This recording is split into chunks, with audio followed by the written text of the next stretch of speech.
Hi there, YouTubers. Just wanted to do sort of a video slash update on my current system, which, like yours, is constantly in motion, always changing.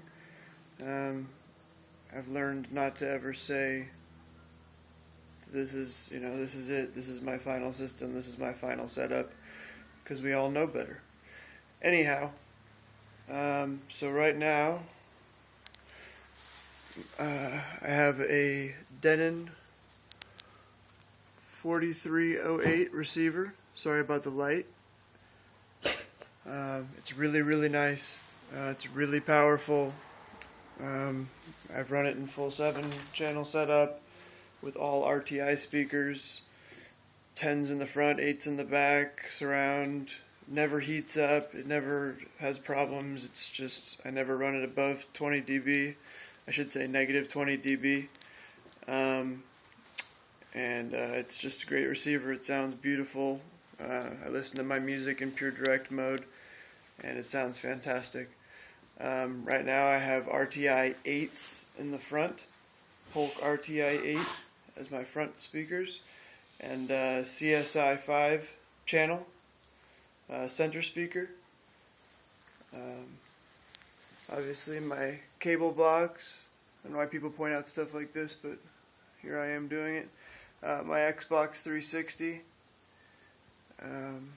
Just a cool little piece of furniture that I got from some lady for free. So anyone out there is thinking about spending like $300 to get something to put their center speaker on and their components in, check on Craigslist. People are sometimes happy to give away stuff like this. Anyhow, these are not part of the setup. These are just some other vintage Polk speakers that I have laying around. Again, I apologize about the lighting. These are some these are Monitor 4s. That's what they are. Polk Monitor 4. My mom gave them to me. She thought they didn't work anymore, and they still sound great. So of course I have them here, but they're just sitting there right now. These are the surround speakers in my what is a 5.1 setup at this moment. These are RTi A6. Trying to get it to focus.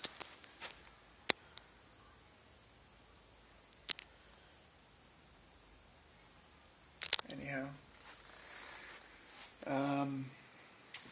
I used to have them on the side walls, which is what you will usually be told is where the surround speakers should go if you have the opportunity to do so, but it ended up taking away too much room from our sort of living space in the living room by doing that, because we had to have the couch forward, and it sounds fantastic having them where they are right there, actually, because they're actually surround shaped speakers.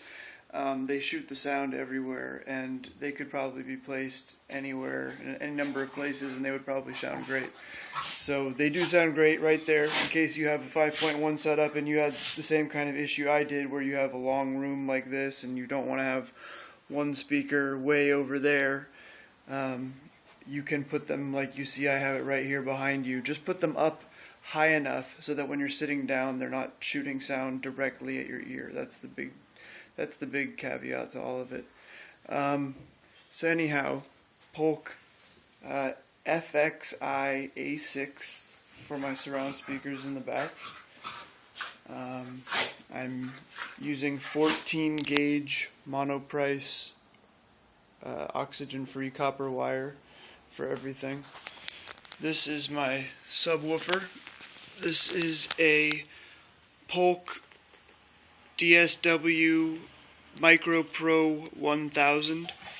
It is rated at 1200 watts RMS, 2400 watts dynamic power.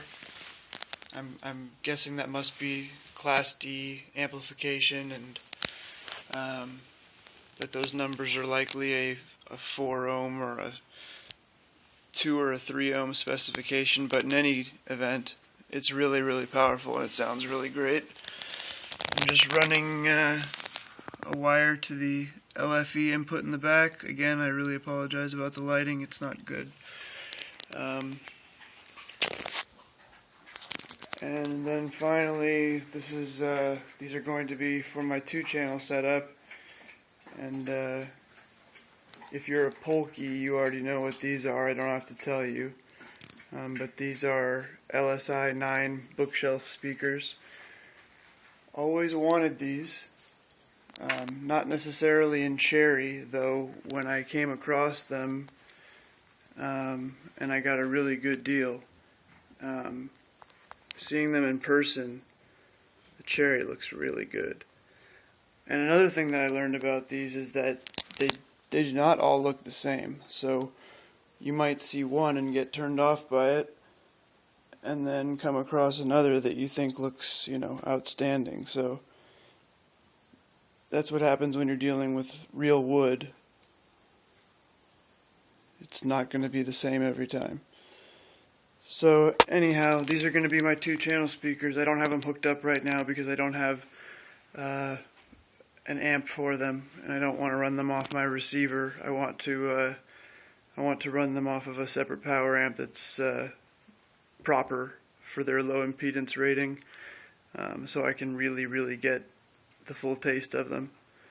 Anyhow, that's my setup. If you have any questions or you would like me to do a particular demo with a Blu-ray or 2-channel or anything else, you have a question, please leave me a question and I will get to it as soon as I possibly can.